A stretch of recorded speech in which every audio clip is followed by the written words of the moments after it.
दिवाळी म्हटलं की डोळ्यासमोर काय येतं? दिवे, फटाके, मिठाई. बरोबर ना?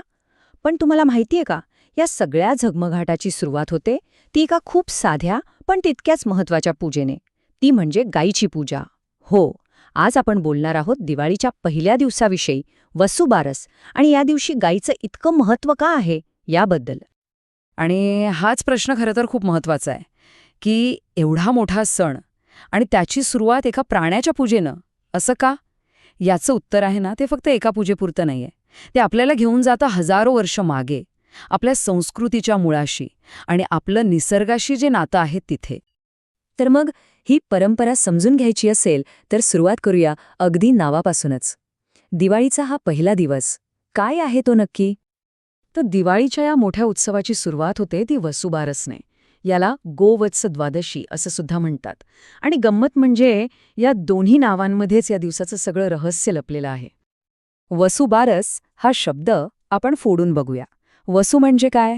तर गाय. आणि बारस म्हणजे 12वा दिवस, म्हणजेच द्वादशी.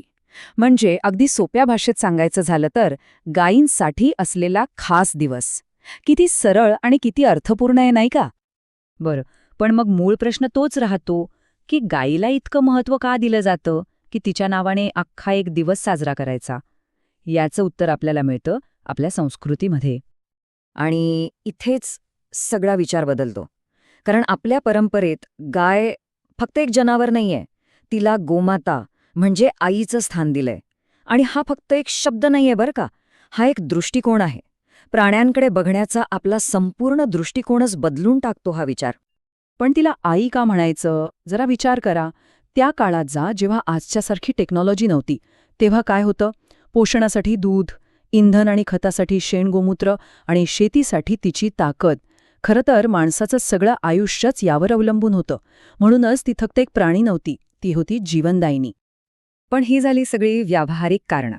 याच्याही पलीकडे एक गोष्ट आहे, एक पौराणिक कथा जी या श्रद्धेला आणखी घट्ट करते. आणि ती कथा काय सांगते? तर असं मानलं जातं की गायीच्या शरीरात सगळ्या देवता वास करतात. जरा विचार करा या कल्पनेवर. फक्त एका वाक्याने ह्या प्राण्याचं स्थान किती मोठं होतं, नाही का? ह्याचा अर्थ किती मोठा आहे बघा. जर एकाच गायीमध्ये सगळ्या देवता असतील तर तिची पूजा करणं म्हणजे काय?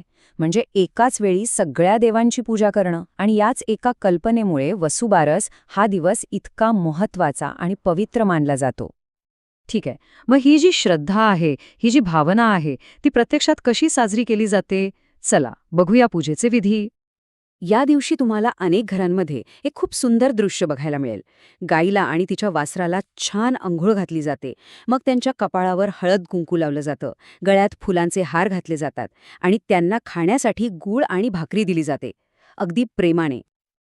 पण ह्या दिवशी एक खूप इंटरेस्टिंग गोष्ट पाळली जाते. ती म्हणजे ह्या दिवशी दूध विकत घेत नाहीत किंवा विकताही नाहीत. आता असं का बरं? कारण खूप सोपं आणि सुंदर आहे. त्या एका दिवसासाठी गाय ही दूध देणारी व्यावसायिक गोष्ट नसते, ती असते आई. आणि आईकडून आपण काही विकत घेतो का? नाही, तिचे फक्त आभार मानतो. म्हणूनच हा दिवस काहीतरी घेण्याचा नाही तर कृतज्ञता व्यक्त करण्याचा आहे. विशेषतः स्त्रियांसाठी तर हा दिवस खूप महत्त्वाचा असतो. अनेक जणी आपल्या मुलाबाळांसाठी, कुटुंबाच्या चांगल्यासाठी उपवास करतात. म्हणजे बघा, जशी गाय आपल्या वासराची काळजी घेते, त्याच मातृत्वाला नमस्कार करून आपल्या घरातही सुख, समृद्धी आणि आरोग्य नांदो, हीच त्यामागची साधी सुंदर प्रार्थना असते. पण या सगळ्या पूजाविधींच्या पलीकडे हा सण आपल्याला एक खूप मोठा संदेश देतो. नक्की काय आहे तो संदेश? या सगळ्याच्या केंद्रस्थानी एकच गोष्ट आहे आणि ती म्हणजे कृतज्ञता. म्हणजे वसुबारस फक्त एक पूजा नाही आहे, तर आपल्या आयुष्याला जे जे सजीव आधार घेतात त्या सगळ्यांबद्दल थँक्स म्हणण्याचा, आभार मानण्याचा हा एक दिवस आहे, एक सुंदर संधी आहे. आणि हाच विचार आपल्याला एका मोठ्या गोष्टीची आठवण करून देतो. ती म्हणजे निसर्ग, प्राणी आणि माणूस हे काही वेगळं नाहीये.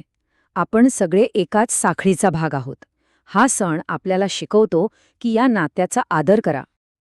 आणि म्हणूनच वसुबारस जाता जाता आपल्यासमोर एक प्रश्न ठेवून जातो.